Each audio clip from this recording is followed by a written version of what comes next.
میں ہے، تیری نسل پاک میں ہے بچہ بچہ نور کا، تو ہے آئینے نور تیرا سب گھرانہ نور کا، تو ہے آئینے نور تیرا سب گھرانہ نور کا۔ دارالعلوم روشنی برکات کی جانب سے آپ سبھی حاضرین سامعین وعاملین کو ماہ ربیع الاول شریف کی آمد پر بہت دلی مبارکباد۔ یہ ماہ ربیع الاول شریف جو ہمارے اور آپ کے سامنے دمادما ہے، اس ماہ اور اس ماہ میں آنے والی مقدسات کا بہت بڑا احسان، بہت بڑا احسان۔ ہم جس ملک میں رہتے ہیں اس ملک کے تمام تر قوانین پر عمل کرتے ہوئے، اس کے تمام لوازمات پر عمل پیرا ہوتے ہوئے ہم زندگی گزارتے ہیں۔ یہ دنیاوی زندگی ہے، یہ دنیا کی صبح و شام کی ہماری زندگی ہے جو ہم ہندوستان کی سرزمین پر یا جس ملک کی سرزمین پر رہتے ہیں اس ملک کے تمام تر قوانین، تمام آئین پر عمل پیرا ہو کر زندگی گزارتے ہیں۔ اگر ہم ان قوانین پر عمل نہ کریں تو ہمیں صحیح طور سے ملک کا وفادار نہیں کہا جائے، ہم ملک کی وفاداری کا ثبوت نہیں پیش کر سکتے۔ ہم ملک کے آئین پر اگر عمل نہیں کریں گے تو ہمیں ملک کے آئین اور ملک کی آبادی سے، ملک کی باشندگی سے ہم کو خارج کر دیا جاتا ہے۔ حضرات گرامی وقار، ابھی چند دن پہلے 15 اگست جو ہمارے ملک کی ایک مشہور، معروف، ایک نایاب اور ایک خوشی کی تاریخ ہے، جسے ہم لوگوں نے اپنے کانوں سے سنا، اپنی آنکھوں سے دیکھا اور اس پر عمل بھی کیا، اس کا استقبال کیا۔ اور بے شک یہ ہمارا فرض ہے، ہم ملک کے وفادار ہیں، ہم ملک کے باشندے ہیں، ہم ہندوستان کے قوانین و آئین پر عمل کرنے والے مسلمان ہیں۔ جب بھی ہمارے ملک کی بات آئے، جب بھی ہمارے آئین کی بات آئے تو ہمیں اس پر عمل کرتے ہوئے اور یہ ثابت کرنا ہے کہ ہم حقیقت میں ملک کے وفادار ہیں، ملک کے غدار ہیں۔ اور حقیقت میں جو صحیح مسلمان ہوتا ہے، جو صحیح مومن ہوتا ہے، وہ کبھی اپنوں سے وفاداری ہی کرتا ہے، غداری نہیں کرتا ہے۔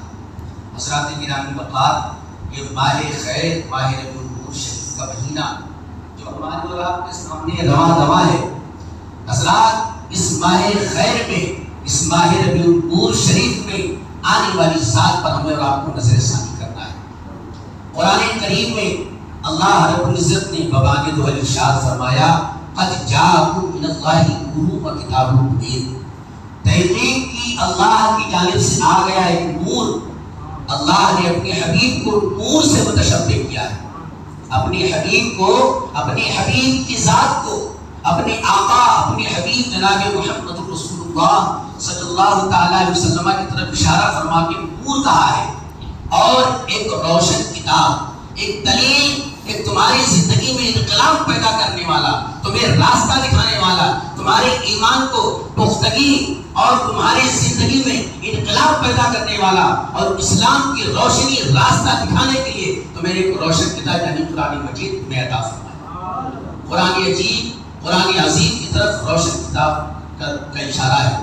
دوسری جگہ ارشاد فرمایا، لقد من اللہ علی المؤمنین اذ بعث فیہم رسولا، تمہیں میں سے تمہاری جانب میں نے ایک رسول بھیجا، تم پر احسان فرمایا۔ حضرات گرامی وقار، ایک دنیاوی دستور ہے، اگر کوئی تمہیں کسی کے اعتبار سے، دکان کے اعتبار سے، مکان کے اعتبار سے، تمہاری لائف کے اعتبار سے، تمہارے اور زندگی کے اعتبار سے اگر کوئی تم پر احسان کر دے، تمہارا ہاتھ پٹا دے، تمہیں ایک مشورہ دے دے، تمہیں زندگی کا راستہ بتا دے، تو اس کا احسان بھولتے نہیں، اس کا احسان ہم اور آپ یاد رکھتے ہیں۔ اور رب قدیر نے جس شے کو، جس نور کو بھیج کر کے تم پر احسان فرمایا، کیا وہ احسان نہیں ہے؟ کیا وہ احسان ہے کہ نہیں ہے؟ حضرات گرامی وقار، حضرت آدم سے لے کر کے حضرت عیسیٰ تک، اگر حضرت آدم کو آدمیت ملی تو میرے نبی کا صدقہ ہے۔ اگر حضرت آدم علیہ السلام کو اللہ نے وجود بخشا، ان کو دنیا کے انسانوں کا سب سے پہلا باپ بنایا ہے، تو یہ میرے نبی کا صدقہ ہے، اور میرے نبی کے صدقے میں ہی حضرت آدم کو آدمیت ملی اور ہم ان کی اولاد ہیں۔ حضرت آدم علیہ السلام سے لاکھوں ہزاروں سال پہلے رب قدیر نے اپنے اس حبیب کا نام لفظ محمد عرش اعظم پر لکھوا کر عرش اعظم پر لکھا تھا، محمد صلی اللہ تعالی علیہ وسلم۔ قرآن عظیم کی کچھ صورتیں، کچھ آیتیں ایسی ہیں جیسے آیت الکرسی شریف، یہ بھی قرآن عظیم نازل ہونے سے پہلے اور رسول پاک صلی اللہ علیہ وسلم کی دنیا میں آنے سے پہلے لوح محفوظ پر لکھی ہوئی تھی۔ اور سورہ بقرہ شریف کی آخری 3 آیتیں اتنی عظیم ہیں، اس لیے ان کو پڑھنے پر اتنی فضیلتیں حاصل ہے کیونکہ یہ سب سے اول ہے اور سب سے افضل و اعلیٰ ہے۔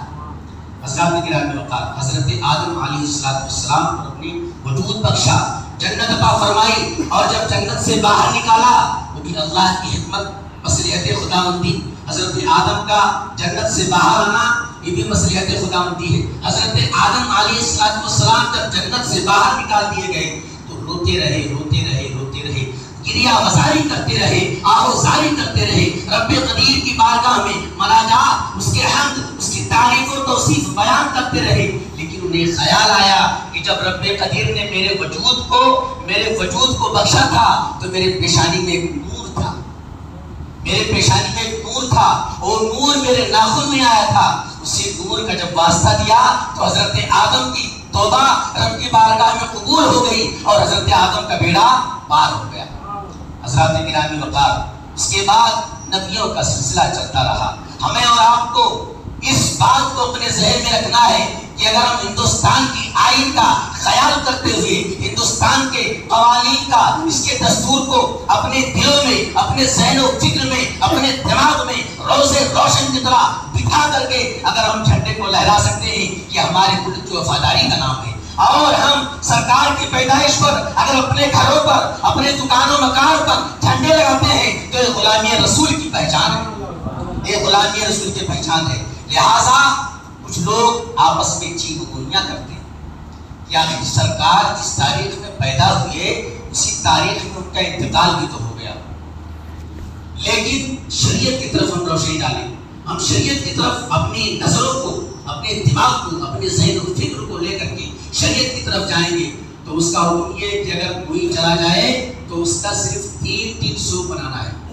3 دن سے زیادہ اس کے سوگ کو منانا شریعت نے حرام قرار دیا ہے۔ یعنی پھر یہ ہو گیا کہ آپ نے اللہ کی دی ہوئی نعمت پر اس کا جو ہے شکوہ آپ کے دل میں ہے، آپ کے دل میں اس کا شکوہ ہے، 3 دن اس کا سوگ منانے کا حکم ہے۔ میرے سرکار تو 1400 سال پہلے ظاہری دنیا سے وصال فرمایا، اور بدرجہ اولا جو اللہ کے ولی ہوتے ہیں، جو اللہ کے نیک بندے ہوتے ہیں، جب ان کے جسم کو زمین نہیں کھا سکتی ہے تو جو انبیاء کرام ہیں وہ کیسے زمین کے اندر جا سکتے ہیں؟ ان کی زندگی کا ثبوت، ان کی ظاہری جس طریقے سے وہ ظاہری زندگی میں اپنے تمام امتیوں کی خبر گیری کرتے ہیں، اسی طریقے سے وہ قبر میں جا کر کے بھی اپنے تمام امتیوں کے جو ہے مدد کو، ان کی جو ہے پکار کو، ان کے درود پاک کو اپنے قبر انور سے سنا کرتے ہیں اور امداد بھی کیا کرتے ہیں۔ حضرات گرامی وقار، تو آپ کے مسلمان ہونے کا، آپ کے مومن ہونے کا، آپ کے اسلام کا فالوور ہونے کا ثبوت یہ ہے کہ آپ اپنے گھروں میں، اپنے دکانوں مکان میں کم سے کم جھنڈا لگائیں، اور زیادہ سے زیادہ اس نبی رحمت پر جس کے صدقے میں ہمیں جان ملی، جس کے صدقے میں ہمیں ایمان ملا، جس کے صدقے میں ہمیں قرآن ملا، روح کائنات، جان کائنات، ایمان کائنات، شان کائنات، اس کی جشن کو ہم آخر کیوں نہ منائیں؟ اس کی جشن کو ہمیں اور آپ کو منانا ہے۔ اور انشاءاللہ تعالیٰ کئی 2-3 سالوں کے بعد لاک ڈاؤن کا جو وبال، جو جنجال ہمارے اور آپ کے سروں پر، پوری دنیا والوں کے سروں پر منڈلا رہا تھا، اللہ اس کے رسول کا کرم ہوا کہ وہ بلا، وہ وبا واپس گئی اور ہم لوگ کھلی فضا میں آج سانس لے رہے ہیں۔ یہ اللہ کا احسان ہے، اللہ کے رسول کا کرم ہے، غوث و خواجہ اور رضا کا فیضان ہے کہ ہمیں دوبارہ زندگی ملی۔ تو ایسا معلوم ہو رہا تھا کہ لاک ڈاؤن ایک ملک الموت، ایک موت کا سایہ ہم سب کے سر پر منڈلا رہا تھا۔ الحمدللہ اس سال دروس محمدی صلی اللہ علیہ وسلم آپ کے دارالعلوم شریف برکات سے نکالا جائے گا، اور بہت شوق کے ساتھ اور اس ذوق کے ساتھ بڑی جو ہے جذبے کے ساتھ اور ایمان کے حوصلے کے ساتھ سبھی حضرات کو انشاءاللہ اس میں شریک ہونا ہے. سب شریک ہوں گے نا انشاءاللہ؟ سب شریک ہوں گے انشاءاللہ تعالیٰ. اللہ تعالیٰ سب کو سلامت رکھے. حضرات گرامی وقار، میرے آقا صلی اللہ علیہ وسلم کا احسان کیسے احسان ہے. میرے سرکار کا احسان دیکھو کہ نمازیں میرے سرکار لے کر کے آئے. آج جو ہم پرہیزگاری ہمارے اندر ہے، جو نمازیں ہم پڑھتے ہیں، یہ لانے والا کون ہے؟ یہ لانے والے ہم سب آقا جناب محمد رسول اللہ صلی اللہ علیہ وسلم ہیں. اور میرے آقا جب معراج میں جاتے ہیں تو تفصیل میں نہیں جانا چاہتا ہوں، اور معراج میں جانے کے بعد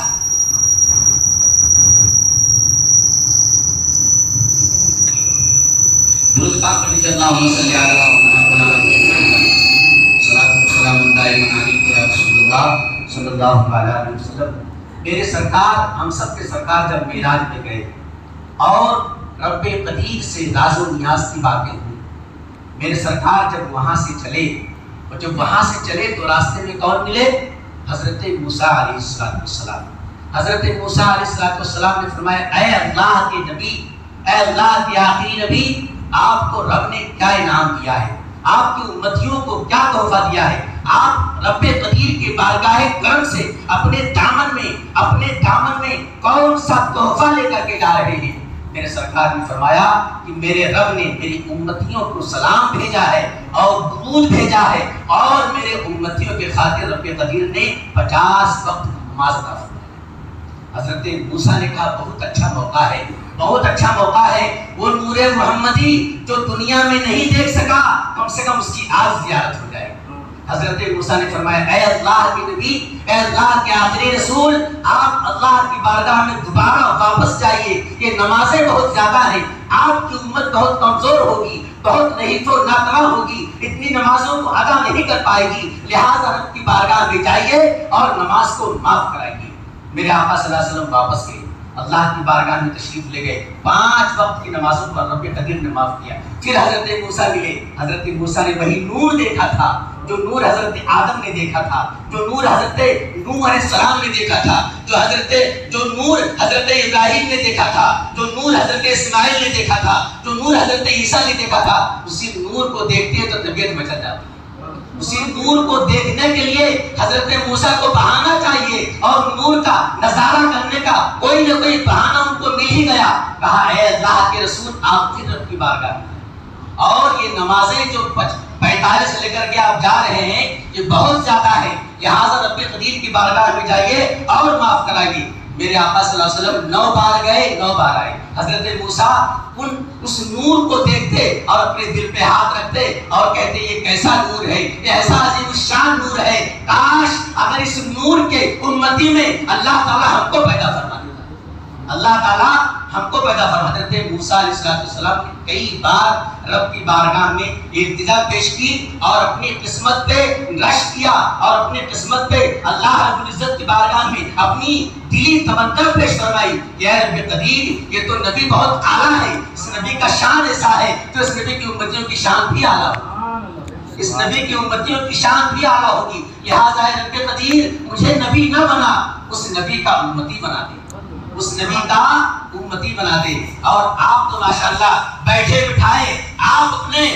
جو ہے گھر میں آپ کی پیدائش ہوتی ہے، ایک امام صاحب آتے ہیں، اذان دیتے ہیں، اور آپ اللہ اس کے رسول کے امتی ہو جاتے ہیں.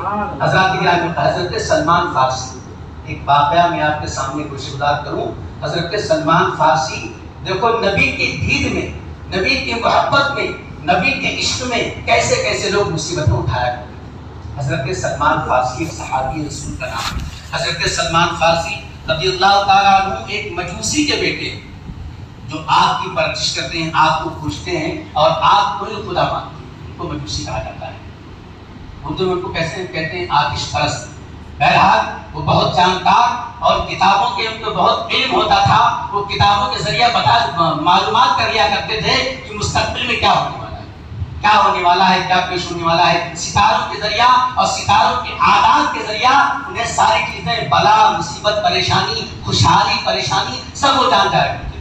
تو مجوسی کے بیٹے تھے، وہ ایک پادری کے پاس گئے، اس پادری کی خدمت کرتے رہے، اس کی خدمت کرتے رہے. ایک زمانہ گزر گیا، جب وہ پادری دنیا سے جانے لگا تو ان سے کہا کہ آپ فلاں خمور ایک جگہ ہے، خمور میں آپ چلے جائیے، وہاں پہ ایک پادری ہے، اس کا میں آپ کو ایڈریس دیتا ہوں، آپ اس کی خدمت کیجیے گا، اس کی خدمت میں آپ رہیے گا اور جیسا وہ کہے گا ویسا کیجیے گا۔ جب اس کا انتقال ہو گیا پادری کا، تو حضرت سلمان فارسی جو صحابی رسول ہیں، اس وقت وہ ایک مجوسی کے بیٹے تھے، وہاں پہنچے اور پہنچنے کے بعد میں اس پادری کو رکھا دیا اور بتایا کہ فلاں جگہ سے میں آیا ہوں اور آپ کی خدمت میں ہم کو بھیجا گیا۔ وہاں پہنچنے کے بعد اس پادری نے انہیں قبول کر لیا اور اپنی خدمت پر معمور کر لیا، خدمت کرتے رہے، خدمت کرتے رہے، خدمت کرتے رہے۔ اس کے بعد میں جب وہ جانے لگا، ان کو بلایا اور کہا دیکھو میرے لال، میری خدمت کرنے والے، میرے جسم کے ٹکڑے، اب تو میں دنیا سے جا رہا ہوں، اب تو میں دنیا سے جا رہا ہوں، لیکن میرے جانے کے بعد ایک ایسا نبی آنے والا ہے، تم اس کی غلامی قبول کر لینا، تم اس کی غلامی قبول کر لینا۔ حضرت سلمان فارسی نے کہا ٹھیک ہے بتائیے۔ تو اس پادری نے کہا دیکھو میں مر جاؤں گا، میں دنیا سے چلا جاؤں گا، میری زندگی کے لمحات بہت کم باقی ہیں، لہٰذا تم یہاں سے نکل کر کے سرزمین یثرب میں چلے جانا۔ پہلے مدینہ شریف کا نام تھا یثرب، جب میرے آقا صلی اللہ علیہ وسلم کے قدم پڑے تو اللہ نے اسے یثرب سے مدینہ بنا دیا، بیماروں کے شفا کا مسیحا بنا دیا، بیماروں کے شفا یابی کا کارخانہ بنا دیا۔ حضرات گرامی تم یثرب چلے جانا، اور یثرب میں جب وہ ہجرت کر کے شہر مدینہ میں آئے گا تو تمہیں معلوم پڑ جائے گا کہ اللہ کا آخری نبی کون ہے، اللہ کا آخری نبی کون ہے۔ حضرت سلمان فارسی نے کہا کہ ٹھیک ہے آپ نے بتا دیا، میں یثرب چلا جاؤں گا، لیکن اس نبی کی نشانی تو بتائیے، اس نبی کے آخری نبی رہیں گے، ان کی کوئی نشانی ہے، کوئی علامت ہے، کوئی پہچان ہے، کوئی شناخت ہے، یہ بھی تو بتائیے۔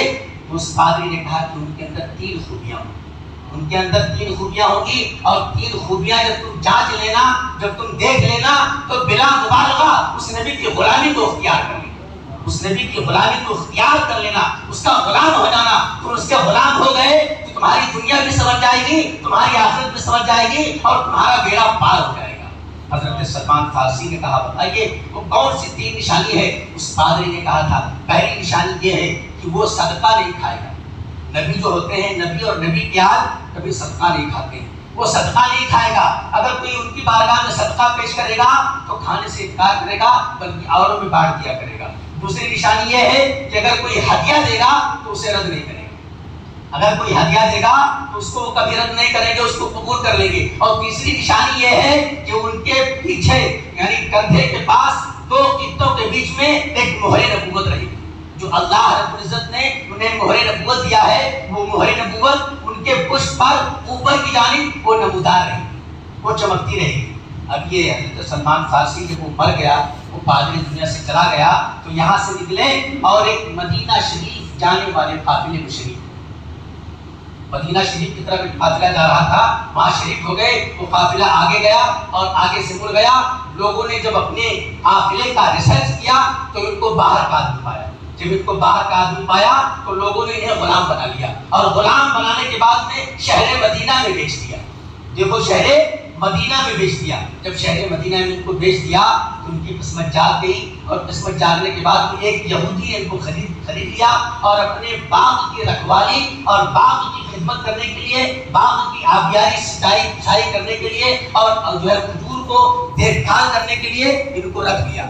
اب یہ وہاں پہ کھجور میں پانی ڈال رہے ہیں، کھجور کے جو ہے کھجوروں کو بیٹ رہے ہیں، بیٹ کر کے اس کو بازار میں بیچا جا رہا ہے۔ آخرکار ایک دن ان کا نصیب جاگ گیا، حضرت سلمان فارسی کا نصیب جاگا، اور ہوا میں مستی شروع ہو گئی، ہوا میں مستی شروع ہو گئی، اور ہر جانب سے یہ آواز آ رہی تھی طلع البدر علینا، طلع البدر علینا، میرے سرکار آ رہے ہیں، میرے چاند آ رہے ہیں، میرے سورج آ رہے ہیں، ہم غریبوں کے ماوا آ رہے ہیں، ہم بے سہاروں کے سہارے آ رہے ہیں۔ لڑکیوں نے کہا ہم کو بچانے والے آ رہے ہیں، ہم لوگ جو زندہ زمین میں ڈالے جا رہے تھے ہم کو عزت دینے والے آ رہے ہیں، جو ہے بیوہ ہو گئی تھی انہوں نے کہا ہم بیوہ ابھاگن کو عزت دینے والے اور سہاگن بنانے والے تاجدار آ رہے ہیں۔ حضرات گرامی وقار، جب ان کو احساس ہوا کہ ہوا میں مستی شروع ہو گئی ہے اور چاروں طرف سے آواز آ رہی ہے طلع البدر علینا، طلع البدر علینا، تو وہ چھلانگ لگائے،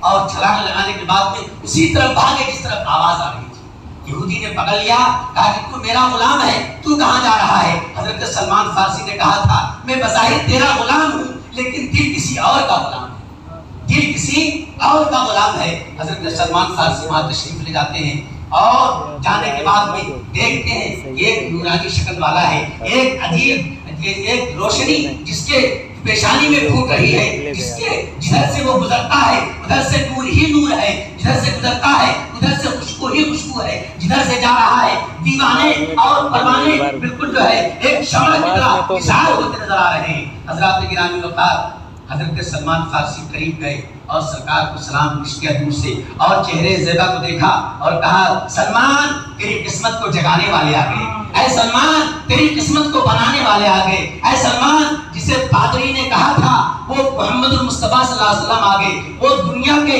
تاجدار آ گئے، وہ دونوں عالم کے غمخوار آ گئے، وہ بے سہاروں کے سہارے آ گئے۔ حضرت سلمان فارسی رضی اللہ تعالیٰ عنہ نے اب آزمانا چاہا، جب آزمانا چاہتے تو میرے سرکار کی علم غیب دیکھو اور میرے سرکار کی محبت دیکھو۔ حضرت سلمان فارسی نے ایک دن اپنے باپ سے کھجور لیا اور کھجور لینے کے بعد میں دل میں ارادہ کیا کہ میں یہ صدقے کی نیت سے لے کے جا رہا ہوں، اگر سرکار نے قبول نہ کیا تو سمجھ لو کہ ایک نشانی مکمل ہوگی، ایک علامت جو پادری نے کہا تھا وہ علامت مکمل ہوگی۔ سلمان فارسی لے کر کے پہنچے اور پہنچنے کے بعد میں جب سرکار کی بارگاہ میں پیش کیا تو میرے سرکار نے کہا جو نبی ہوتے ہیں وہ صدقے کی کھجور نہیں کھاتے، جو نبی ہوتے ہیں وہ صدقے کی کھجور نہیں کھاتے، لہٰذا آپ نے اپنے صحابہ میں اپنے اوروں میں اس کو بانٹ دیا۔ پھر کچھ دن کے بعد حضرت سلمان فارسی کچھ کھجور اور لیتے ہیں اور دل میں ارادہ کرتے ہیں کہ آج میں سرکار کی بارگاہ میں بطور ہدیہ پیش کروں گا۔ جب وہ لے کر کے جاتے ہیں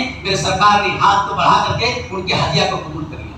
دو علامتیں پادری نے جو بتائی تھی سلمان کو وہ پوری ہو گئی۔ اب تیسری علامت یہ تھی کہ سرکار کے مہر نبوت کا نظارہ کیسے، سرکار کے مہر نبوت کا جو رب نے میرے سرکار کے مہر نبوت جو نبوت کی مہر ٹھوکتی ہے، جو کیل ٹھوکی ہے، میرے سرکار کا جو مہر نبوت ہے وہ مہر نبوت کا دیدار کیسے ہو۔ میرے سرکار حضرت سلمان کے باغ میں خود پہنچ گئے، میرے سرکار حضرت سلمان کے باغ میں خود پہنچ گئے۔ اب سلمان ہے کہ دیکھ رہے ہیں کہ میرے سرکار اپنے کاندھے شریف پر دوشارہ ڈالے ہوئے ہیں اور خوشبو آ رہی ہے، بھینی بھینی خوشبو پورے باغ میں مہک گئی ہے اور نور ہی نور ہے، روشنی ہی روشنی ہے۔ جب سرکار مسکراتے ہیں تو نور ہوتا ہے، جب سرکار جو ہے چہرہ انور کا زیارت کراتے ہیں تو ایک نور کی کرن محسوس ہوتی ہے۔ حضرت سلمان ہے کہ سوچتے ہیں کہ مہر نبوت کا دیدار کیسے ہو۔ اتنے میں جب یہ دل میں ارادہ کرتے ہیں ایک ہوا چلتی ہے اور چادر شریف گر جاتا ہے اور حضرت سلمان دیکھتے ہیں کہ سرکار کی پشت نبوت پر جو پادری نے